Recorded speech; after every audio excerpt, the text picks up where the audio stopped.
Have you been storing beans and rice and canned soups? What if I told you there's a better way to do emergency food storage? Hey guys, it's Jara with Wicked Prepared. Welcome back to the channel. Today I am taking a cult classic dish from a popular restaurant and turning it into a shelf-stable, just add water emergency meal in a jar so you can have delicious, nutritious, warm home-cooked food just like your favorite restaurant, no matter how bad things get. These meals in a jar require no pressure canning or expensive equipment to make. Many people love to build up a stash of these for emergencies, so during a stressful time, you're not stuck looking at buckets of ingredients that you thought you should store, but have no idea how to make a meal out of. Or prepackaged commercial meals that are full of things like MSG, bioengineered ingredients, and cheap starchy fillers, but lacking in real nutrients. What we've discovered over the years is that besides being great for emergencies, they're also great for gifts, for college students, for camping trips, travel, and even just busy nights at home to keep you away from the drive-thru and the takeout menus when you don't have time to cook anything else. The dish I'm making today is one of the most popular dishes at Olive Garden, Zuppa Toscana. Now, if you think this sounds a little bit familiar, maybe it is if you've been following us for a long time, because actually one of the very first videos I ever did on this YouTube channel was a Zuppa Toscana meal in a jar. But that was back when I really didn't know what I was doing. I wasn't creating my own recipes. I was just making recipes that I found online. And I've learned a lot since then. And now I like to create my own recipes. And we were pretty happy with the way that soup turned out. We just ended up adding a little bit of extra bouillon. But I thought I would take a look at it, revisit it, and kind of give it a little bit of a revamping. And then I also thought it would be fun to do a low carb or keto version, because we've been getting a lot of requests on the channel for lower carb food storage meals. So that was the inspiration for what I am doing today. Let's jump right in and get started. The only materials we're going to need to make these meals in a jar are going to be a mason jar. This is a wide mouth quart jar. And of course you want the 2-piece sealing lid. We're going to also be using a funnel, a canning funnel, to get our ingredients in easily. If you're going to be storing the jar for the long term, you're going to want to use some oxygen absorbers to seal the jar. Alternatively, you could use a vacuum sealer for your mason jar. I do personally believe that the oxygen absorbers do a better job of extending the shelf life than vacuum sealing, but plenty of people use vacuum sealing and have some good luck with that. Make sure you keep these oxygen absorbers sealed up like this until you're ready to use them, because they work quickly, and once you open them up, you want them to go right in your jar and be absorbing the air inside your jar, the oxygen inside your jar, and not the oxygen in the room. And aside from that, the only other thing we're going to need are some basic measuring utensils. All right, let's get started. The first ingredient we are going to add is going to be our sausage. This is freeze-dried sausage. And we're adding a cup of the sausage.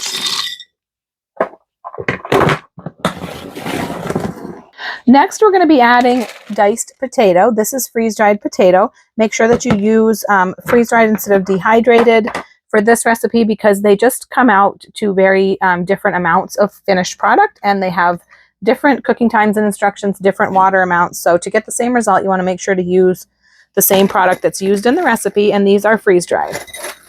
I do sometimes use dehydrated. It just depends on the recipe. So we're also doing a cup of the freeze-dried potato dices. And next, I'm going to be adding some chopped onion. This is freeze-dried as well. And I'm adding a 1/4 cup of the onion. And next, I'm going to be adding some heavy cream powder. This is going to give this so much nice creaminess. Now, if you are concerned at all about the shelf life of the heavy cream powder, you could use sour cream powder. Thrive Life sour cream powder has a 25-year shelf life. Of course, once you open these ingredients and get them into your jar, you're cutting that down a little bit. But if you're putting fresh ingredients in and you're sealing them right up and keeping them in an oxygen-free environment away from the light, then they're going to last quite a long time. Most people with a typical jar meal tend to get 5 to 8 years of shelf life out of it. Now, my personal opinion about the heavy cream powder, if you've talked to a lot of people who have been freeze drying and storing freeze-dried foods for a long time, a lot of people worry about the fat, and they say the fat goes rancid. But what a lot of people seem to be finding is that if you seal it up properly, it doesn't usually go bad. I have had pretty good luck with my heavy cream powder. I think it will last a lot longer if you're putting fresh powder into your jar and then sealing it airtight. Because a lot of times when you look at heavy cream powder, it'll say that it has a shelf life of a year, but that's usually not packaged for long-term storage. Like when I buy heavy cream powder, it's usually packaged either in a plastic jar or in a like a bag of some sort. And so it's not really intended for long-term storage.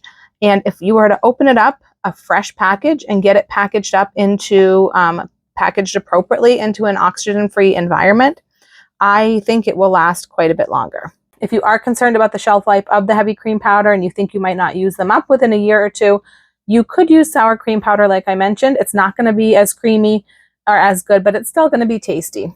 I have done it with sour cream powder before and it works okay. I personally wouldn't use like a milk powder because I just think that's not rich enough. I am using 1/3 cup of the heavy cream powder. Now I'm going to give this a few shakes and taps to work that powder down so we have more room in the jar. You might want to put a dish towel or something under your jar before you tap it. Now I'm going to be using some velouté mix. This is like a chicken gravy mix, basically.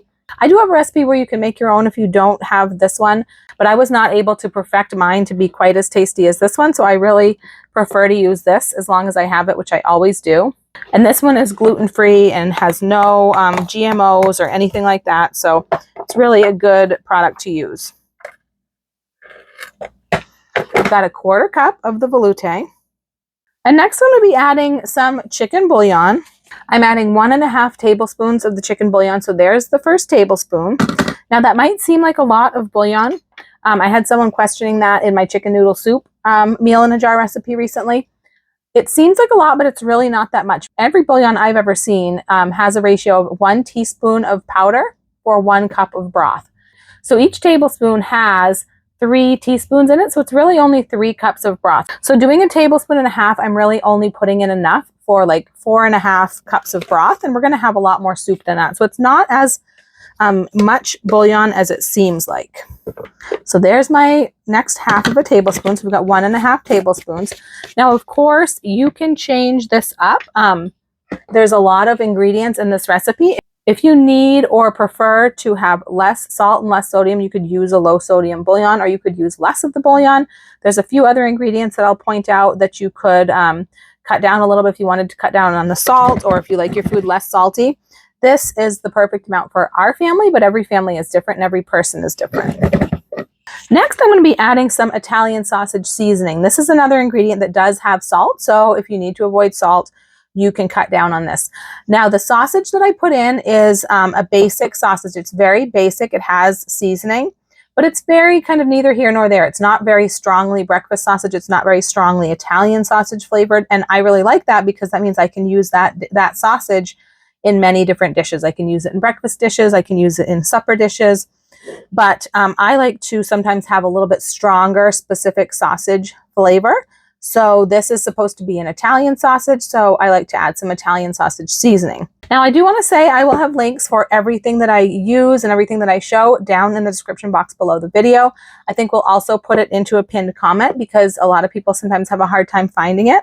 But we get so many questions about where do I get this ingredient, where do I get that ingredient, and so we put everything down there for you to use. Now, this is just a Parmesan cheese lid. These actually fit really well on the regular mouth mason jars, so I like to use these because they're easy to scoop.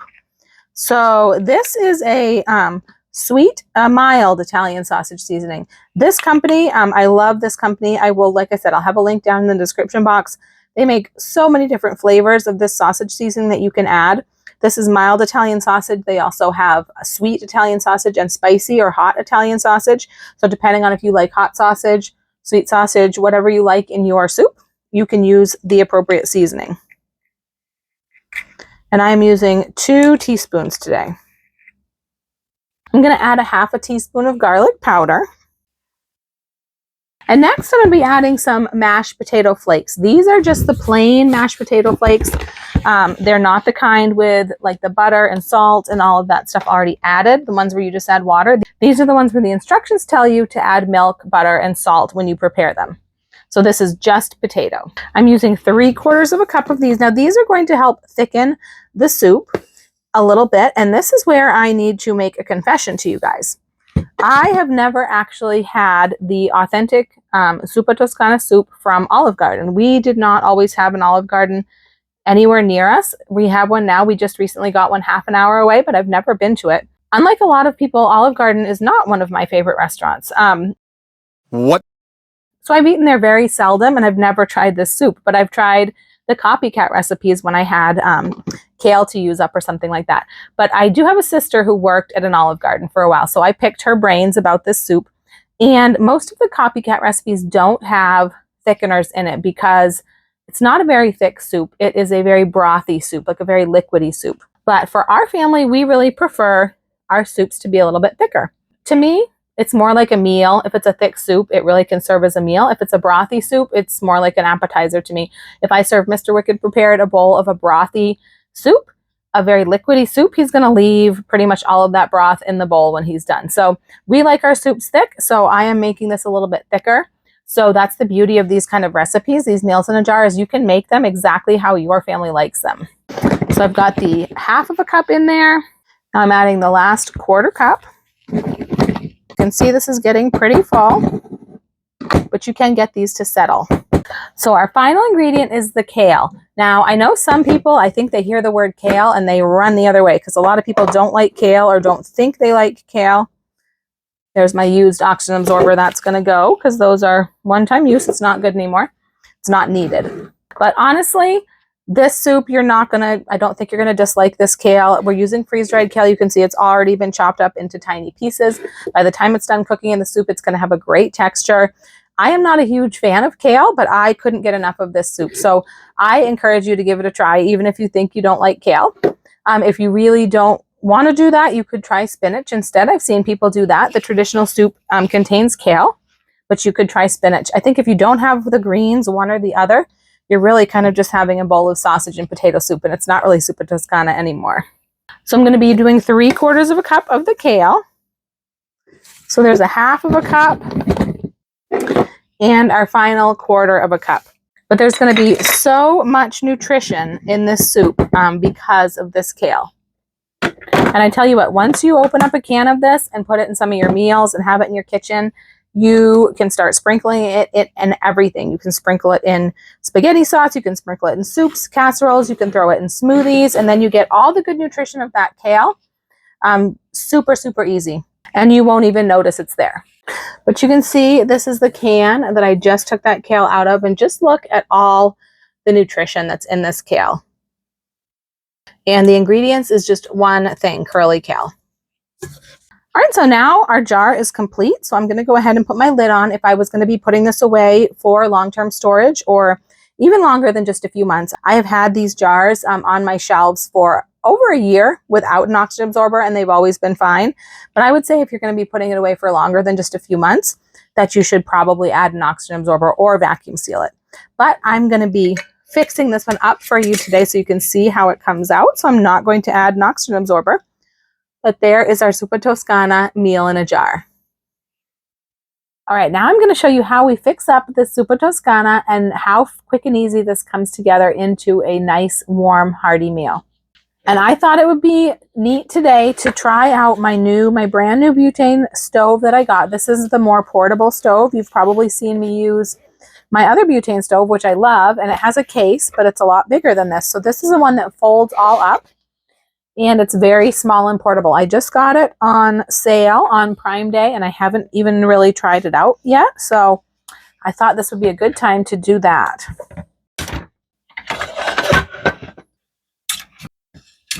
So there's the stove. Oh, I should read the directions. Is it like this? All right, so here's my fuel canister. Now it says this is a magnetic, whatever this is called, place that goes in. And it says to push until it clicks. Oh, wow, it clicked. Okay, so that's awesome. I guess I kind of want this like this so that I can have the... Woo. Nice. Okay, I guess I'm ready to put the pot on and give this a try. So here's my soup pot. And I am just going to take this, open it up, and put it right in my pot.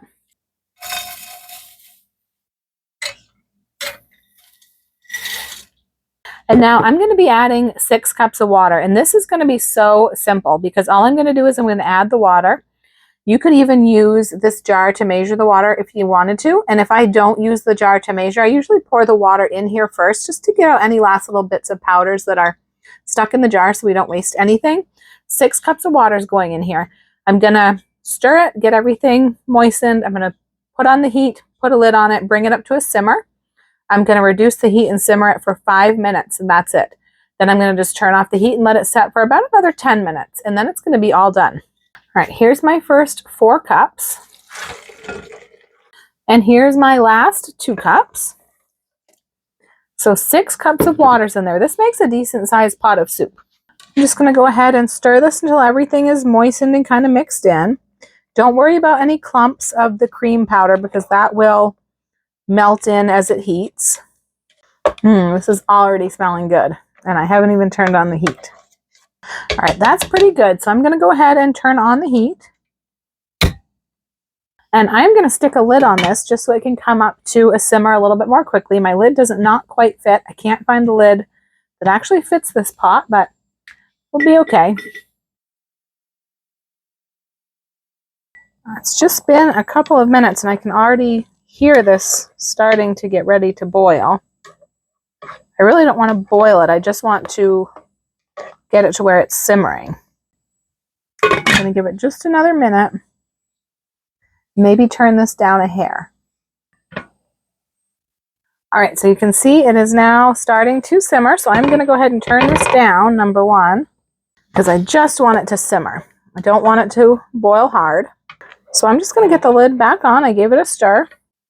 I'm going to set my timer for 5 minutes, and after it's simmered for 5 minutes, it's going to go off, set for a few, and be ready to go.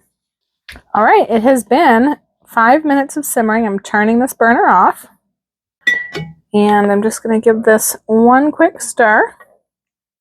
All right, 10 minutes to set, and then it's going to be ready to serve. All right. There's our soup ready to serve. Smells so good.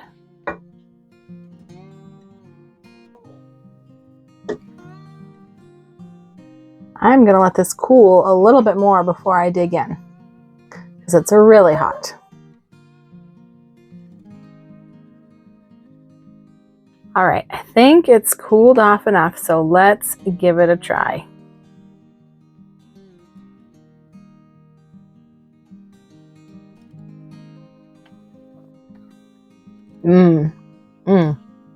That is really good.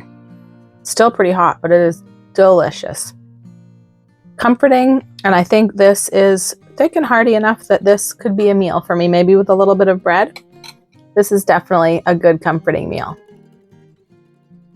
Next, I'm going to do the keto or low carb version. I'm going to call it low carb. I hesitate to call it keto because there's a lot of different sort of ways that people do keto, and some people are more strict than others, and I'm sure there may be something that I'm going to put in that some people would not consider keto. So let's just go with low carb. We're going to start out the same way with the sausage. Need my funnel, using a cup of sausage. And next, in place of potatoes, we are going to be using freeze-dried cauliflower. Now, this is a really good secret weapon for low carb and keto eating. I use cauliflower in place of pasta a lot in casseroles. A lot of ladies that I know will use this in some of the meal in a jar recipes that use pasta. I haven't tried that myself yet. I think you'd have to adjust the water amounts because I don't think the cauliflower would absorb as much water as the pasta would.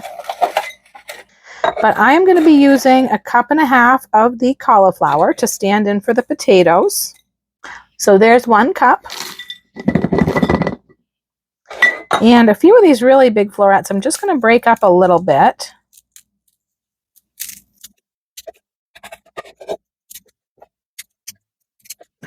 Just to get some smaller pieces. So that's about a half a cup. So that's a cup and a half there. Now this cauliflower I got from Thrive Life. I don't know when, a while ago. They no longer make it. They no longer carry it. So I will put a link to a different company that has freeze-dried cauliflower. I've not tried it from any other company. I've only tried it from Thrive Life. So next I'm going to be using the heavy cream powder. Now, like I mentioned before, if you are unsure about the shelf life on the heavy cream powder, you could substitute with sour cream powder. That's going to add some extra carbs because every 2 tablespoon serving of the sour cream powder has 3 grams of carbs, and this heavy cream powder has 0. So I really prefer and recommend sticking with the heavy cream powder. Even for the other recipe, it's a lot better with the heavy cream powder than it is with the sour cream. I'm going to be using a 1/2 cup of the heavy cream powder. I'm going to get this all tapped down because there's a lot of space in there amongst that cauliflower that can be filled with this powder. Next, I'm going to add my chicken bouillon powder. Now, if you watch regularly, you probably realize this is a bouillon that I am just using up because I have it to use up. It's not the greatest quality of ingredients. So if you are doing strict keto, you're probably going to want to use a different kind of bouillon powder, something a little bit cleaner with some better ingredients. At least something with no MSG, maybe a bone broth powder, something like that. But I'm using this one because this is what I need to get used up. I'm doing 1.5 tablespoons, so there's my tablespoon and a half. Next, I'm adding also 2 teaspoons of the sausage seasoning. Now, like I mentioned before, if you like yours spicy a little bit, you like hot sausage, go ahead and add hot sausage seasoning. There's this mild, there's a sweet. So whatever type of Italian sausage you like, add that seasoning to the soup. Doing 1/2 teaspoon of garlic powder. Now, surprisingly, garlic and onions actually have a decent amount of carbs in them because they've got some sugars in them. So I'll talk a little bit at the end about a few things that you could cut out or cut down on if you wanted to decrease the carbs even further, because at the end I will kind of go over how many carbs are in this whole jar. 1/2 teaspoon of garlic powder. And next I'm going to add some Italian seasoning. So I'm just going to be adding 1/2 teaspoon of Italian seasoning. Next, I'm going to add something to thicken it a little bit. Now, with the other soup, we had some mashed potato flakes to thicken it, and I had the velouté powder, which has a thickening, kind of like a cornstarch in it. We obviously don't want those things in our low-carb version. So I'm going to be using this glucomannan, which is also known as konjac. It's a powder, and this is a keto-friendly thickener. I have another one. I've done it with both of these. This time I'm going to use this glucomannan. I'll tell you how I did it with the guar gum also. So in case you have one or the other of these, you can use what you have. If you have another keto thickener that you like, you could use that instead. So with this glucomannan, I'm not really sure how you say that. That's how I've been saying it. It is a powder and it's basically a fiber, and that's why it is keto friendly because all the carbs that it has are negated out by fiber. I'll have to look on this one. I know with the guar gum, it's each teaspoon, I think, has 2.5 grams of carbs and 2.5 grams of fiber. So when you do net carbs, you subtract the fiber from the carbs to get the net carbs. And a lot of people follow net carbs. Some people don't. Some people do total carbs. So once again, I will go over a few ways that you can cut down the total carbs if that's what you go by. But I'm using a teaspoon of this glucomannan. And just like I mentioned with the original version, the original soup isn't really thickened. It's very brothy and liquidy. So if you want yours like that, you can leave out some of these thickening agents or use a little bit less. Next, I'm going to do chopped onion. Now, like I mentioned, onions have a little bit of carbs, so you could leave this out if you wanted to keep the carb count really low. But I tend to kind of make room for a few carbs that come from things like vegetables and things that have a little bit of extra nutrition, like garlic and onions. So 1/4 cup of the diced freeze-dried onion. And next, I'm going to add the final ingredient, which is going to be the kale. So you can see that this really is going to be a jar full of vegetable nutrition because a good portion of this jar is taken up with cauliflower and the rest of it is going to be taken up with kale. I am going to be using a cup of kale.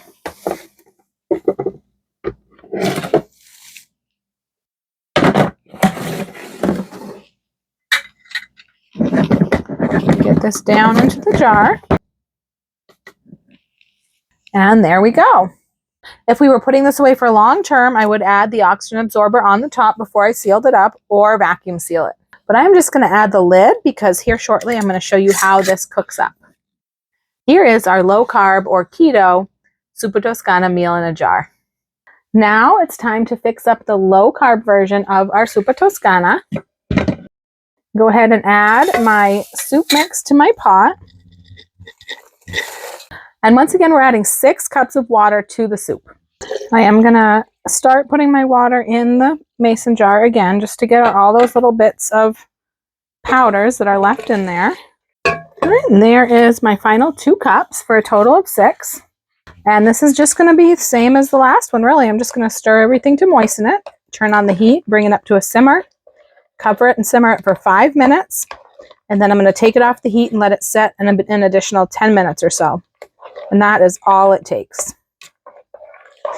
It probably doesn't even need the extra 10-minute setting, really, because everything should be tender and ready to go at that time. But I just find that time kind of helps the soup sort of all come together a little bit better. And it usually needs the time to cool anyways. So it's something I tend to do with my soup meal in a jars. All right, let's get the heat on. And the lid. All right, so it's starting to simmer, so I'm going to go ahead and turn this down.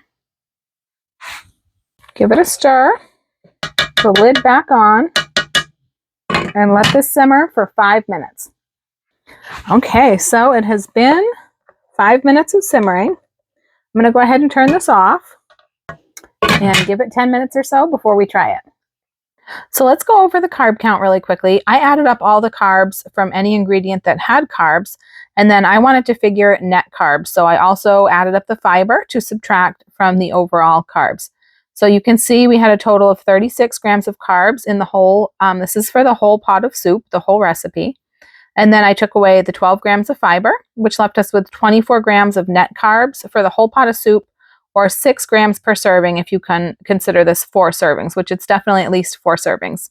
So I thought that was pretty good, especially considering most of those carbs are coming from the cauliflower. So that's definitely a very nutritious veggie. It's worth consuming a few carbs to get some of that in your system. If you wanted to cut the carb count down even further, you could take out the onion, leave out the onion, and maybe even the garlic powder. But all in all, I thought this was a great low carb recipe. All right. It's been 10 minutes. It's still really, really hot, but it is ready to serve.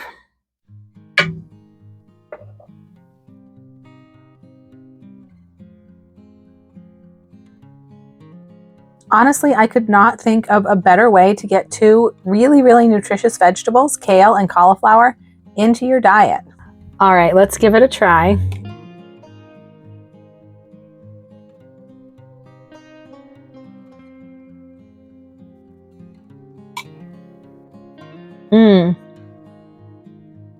That is really good. That is just as good as the regular carb version. I am super excited to have this low carb recipe that I can keep on my shelves. Another thing we get a lot of requests for are meals in a jar that are for smaller families or single people. So I'm going to show you how you can cut this down. It's pretty simple to do. We're going to make a half size in a pint jar, and that's great for a smaller family, like a couple without any children or something like that. And we're also going to make some single servings that we can cook up for just one person. So here's how you're going to make a half of that recipe, which is going to be a smaller pot of soup for basically probably 2 to 3 people. So this is a pint, wide mouth pint mason jar. And this is what we're going to use to make the halved recipe. For the sake of time, I might just show how to do the regular recipe for this one, but I will give you somewhere the written instructions, the amounts for the low carb recipe as well, because it's going to be the same concept. We're going to use half a cup of sausage, half a cup of the diced potato, 1/8 cup or 2 tablespoons of the chopped onion. I'm doing 3 tablespoons of the heavy cream powder, so I'm using my 1/8 cup for the first 2 tablespoons, then adding 1 more tablespoon, 1/8 cup or 2 tablespoons of the velouté powder, 2 1/4 teaspoons of chicken bouillon, 1 teaspoon of the sausage seasoning, 1/4 teaspoon of garlic powder, and then we're going to want 3/8 cup of the mashed potato flakes, which is going to be the same as 6 tablespoons. So I'm going to be using 1/4 cup and another 1/8 cup. And then we want the same amount of kale. So I'm doing 1/4 cup and then 1/8 cup or 2 more tablespoons on the top. So there is our half-size jar of Zuppa Toscana soup. I don't really need to show you how to cook up this half-size soup because it's going to be just the same as the full-size soup, except you just use a smaller pot and 3 cups of water instead of 6 cups of water. To do the single servings, I'm also going to be using a wide mouth pint jar. Now this is going to leave a little bit of extra space. Usually you'll find that you can fit all of the ingredients for this size of a meal into a half pint jar this size. But I'm going to be doing it in here and leaving a little extra space, and that has to do with the way that I'm going to cook this. So I'll show you that in a little bit. I did want to show you a couple of tools, a few tools that make it easier to do dividing recipes into smaller quantities like this. This is 1/8 cup measure, which is equal to 2 tablespoons. Not a lot of measuring cups sets come with 1/8 cup. Most of the ones I've ever had don't. So I really treasure the ones that I have. I have one, and I think I have one more that's 1/8 cup. Sure, you can measure 2 tablespoons and it's the same thing, but to me, it's just saves you one step if you only have to scoop and measure once. So I like having these. I also love this little set. If you can see this, I'm going to spread it out. So this has all different small measurements. It starts over here at 1/4 teaspoon, which is a pretty common one. It goes all the way down to 1/64 of a teaspoon, which is definitely uncommon. And it also tells you what these would be called in like old time recipes and stuff. So a tad is 1/4 teaspoon, a dash is 1/8 of a teaspoon, a pinch is 1/16 of a teaspoon, and then a smidgen is 1/32 of a teaspoon, and a drop is 1/64 of a teaspoon. So I find this set to be really handy when you're dividing recipes, because sometimes you end up with some pretty small quantities. If you only had 1/4 teaspoon of something in your recipe and you're dividing it into quarters, this comes in really handy. So that's another thing. I will have links to everything I'm showing you, like I mentioned, down in the description box below the video. If you have a hard time finding something, then you can ask me. Another set that I like is these adjustable measuring spoons that you can adjust the single spoon. This one goes from 1 teaspoon at the far end all the way up to 1/4 teaspoon. I mean, 1/8 of a teaspoon actually on this end. And then this one actually has some different measurements on it as well. So this one has goes all the way up to a tablespoon, but it has 2.5 teaspoons, 2 teaspoons, 1.5 teaspoons, and 1 teaspoon. You can all do with this measuring utensil. So this adjustable set can also help when you're dividing recipes. But let's get started with our recipe. I'm going to make the original soup first. We're going to use 1/4 cup of sausage, 1/4 cup of the diced potato, a tablespoon of chopped onion. Now keep in mind, this chopped onion that I've been using today is freeze-dried, so if you use dehydrated, dehydrated shrinks down a lot, so you would want to use a smaller quantity, because that's the same as using a tablespoon of fresh minced onion. If you're using dehydrated or onion powder, you're going to have to cut it down. I'm doing 1.5 tablespoons of heavy cream powder, so there's 1.5. I'm using a tablespoon of the velouté, a teaspoon of chicken bouillon, 1/2 teaspoon of our sausage seasoning, 1/8 teaspoon of garlic powder, 3 tablespoons of the mashed potato flakes. So that's going to be the 1/8 cup, which is 2 tablespoons, plus 1 more tablespoon. And we're going to do the same with the kale. So 2 tablespoons plus 1/3 tablespoon. Okay, so that is our jar. I'm going to get a lid on this real quick so I can show you. You can see, it's hard to see when I tilt it, but you can see that it only fills this jar about halfway. So definitely you would be able to fit the ingredients in a smaller jar. Now I'm going to do the low carb version. Incidentally, I think both of these versions would be gluten-free as long as you don't substitute the velouté for a gravy mix that has gluten.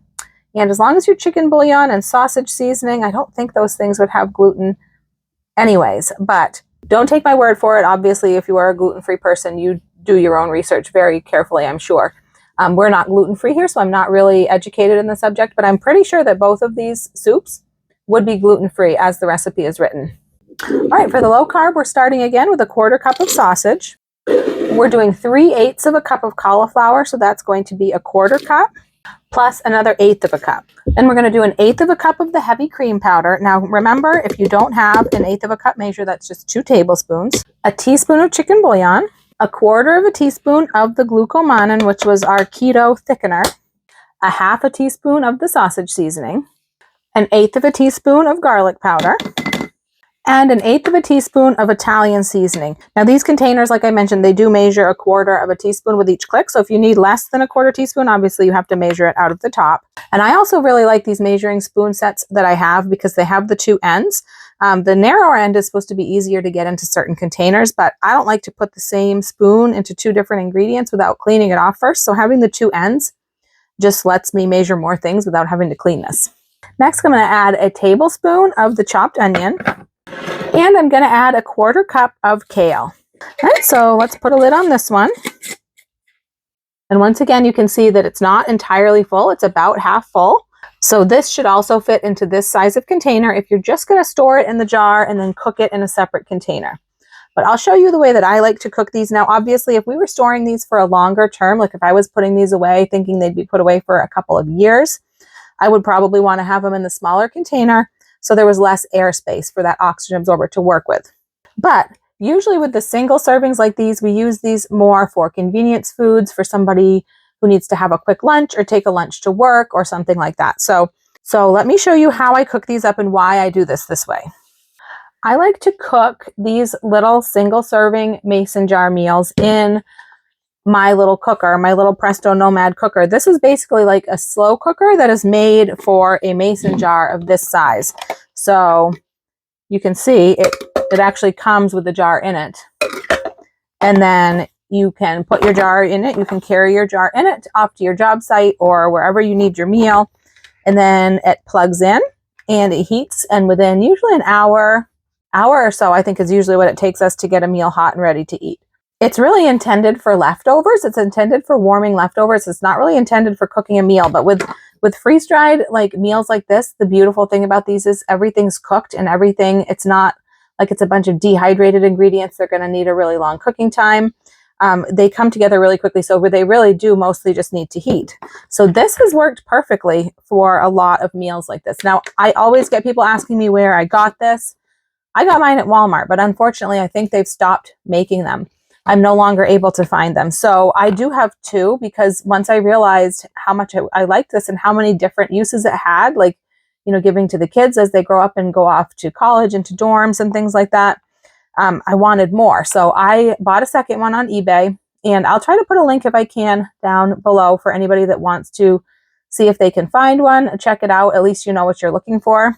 I tend to keep an eye on them and wait until I see one that has a pretty decent price because I don't think I paid much more than $20, $25 for my original one at Walmart brand new. So I don't want to pay much more than that for a used one or an unused one on eBay. So these have the cord storage built right into the base. So you just unwrap the cord.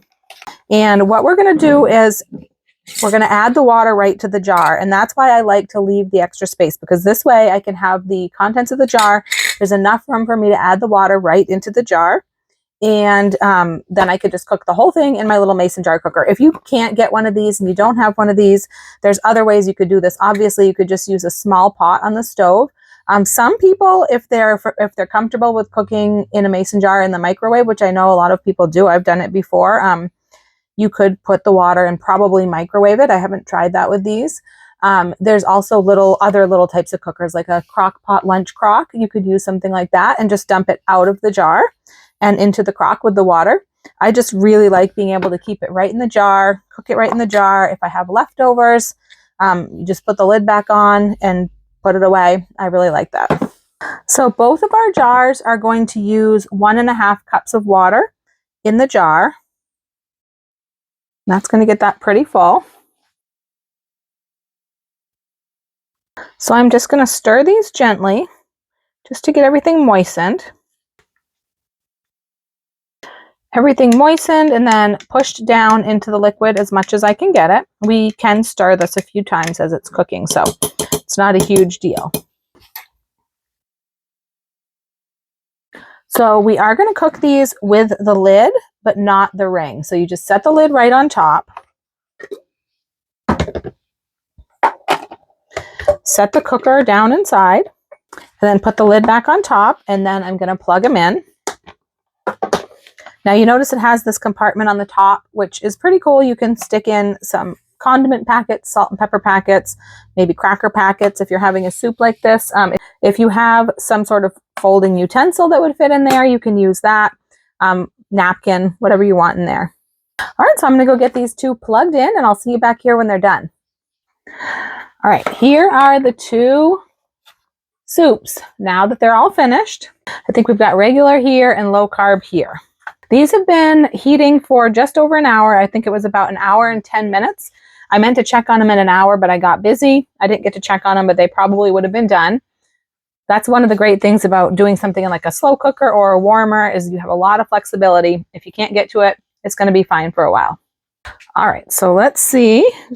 This lid just snaps on and off. So here is our first soup.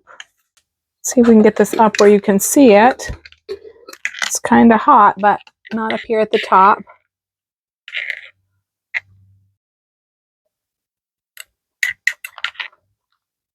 Everything is tender and ready to go, and it's all warm. And here is the low carb with the cauliflower. You can see how nice that cauliflower comes back to life. Because really, freeze-dried food, all they've done is just removed the water. That's absolutely it. Everything else stays exactly the same. So when you add the water back in, you've got basically the food you started with. I got a nice piece of fennel, I think, from the sausage seasoning, which really gives you that Italian sausage flavor. That is really good.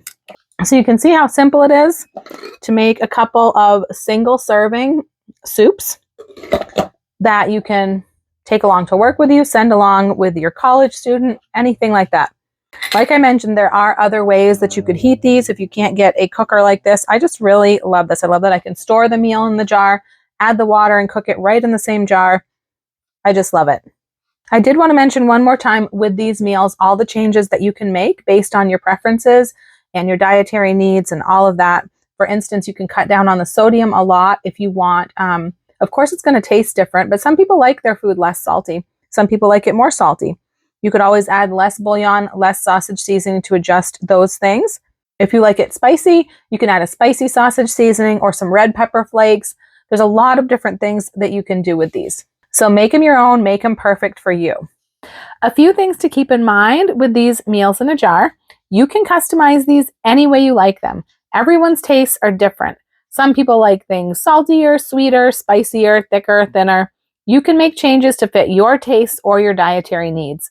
You can even develop your own recipes or convert family favorites into shelf-stable jar meals. It's a lot of fun. With that same sentiment in mind, be sure to always test out any jar meal recipe once first to make sure that it's a dish your family's going to like. Then you can also make any adjustments to the recipe or the cooking instructions that you need to make until it's just right for your family. Make sure to write down any changes you make. And once you're completely satisfied with the recipe, then it's very easy and efficient to make up several jars in bulk at the same time, assembly line style. It's a very effective way to fill your pantry. Besides changing up the ingredients, you can also do these meals in other containers besides the jars. Although the jars look really adorable on the shelf, they're not practical for all people and all situations. Some people store these meals in Mylar bags instead of jars. If you're making them just a few days or a few weeks in advance of when you need them, like maybe for a camping trip, they can be even put into Ziplocs, food saver type bags, or Tupperware storage containers. Think about all the benefits of having meals ready to go like this.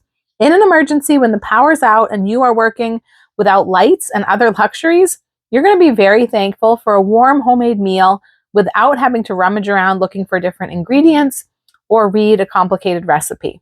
There's also not a lot of rubbish and packaging left over to deal with after you cook these meals. All you have is your empty jar, which is reusable, and it can even be used to measure the water and put away leftovers. Meals in a jar are also incredibly handy to send home with someone you love or bring to a family in need. And they're so quick and easy to prepare that they will save you anytime your dinner plans go awry. If you like the concept of meals in a jar, we have a whole playlist of different recipes here on YouTube, as well as a large and active Facebook group. Also, check out our meals in a bag playlist for a slightly different twist on emergency meals ready to go. Don't forget, we have links down below the video to help you find anything and everything that you saw me use today. I do want to give you all a heads up because there's a couple big things coming up this month in November 2024. First of all, there's going to be a huge Black Friday sale on freeze-dried food. So if you're looking to get a head start on packing your prepper pantry with the best stuff out there, text alert to my number down at the bottom of the screen so you can get a sneak preview of the sale when it's available and a heads up the moment the prices drop. Another way you can prepare for the big sale is by getting your customer account all set up now so that you can grab the best deals quickly. Head to the link below to get that account set up. And make sure that you see my name and face at the top of the screen when you're logged in, because we may be getting ready to have a giveaway drawing for all of our customers who are registered on our website. If you've been with us a while, you know we do some pretty awesome giveaways. And of course, there are always no purchase necessary. You just have to be registered with us on our website. So head on over to get that done and keep an eye on the channel to see what else you'll need to do to get your name entered once we announce the giveaway. If you made it all the way to the end of the video, leave me a spoon emoji down in the comments. And check out our Meal in a Jar playlist here next to find some more great meal in a jar recipes.